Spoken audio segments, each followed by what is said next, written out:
has introduced a new 170-watt power bank X6 in China. The device features 25,000 mAh battery, supports high-speed charging for multiple devices. Its price of $58 is available in black and white on JD.com. The power bank uses automatic rate 21,700 cells. Is designed to X6 to deliver maximum power of 170 watts, allowing users to charge devices at full speed. The device includes 3C plus 1A port, which features 3 USB-C ports and 1 USB-A port. It also integrates 2 integrated USB-C cables. The cable is 60 centimeters retractable, designed to support 30,000 pull, while the other one is 25 cm braided cable that doubles as a strap.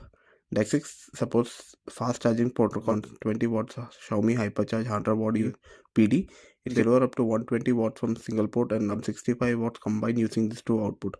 The full 170 watt output can be achieved with 3 ports with maximum 165 watt when all 4 ports are used.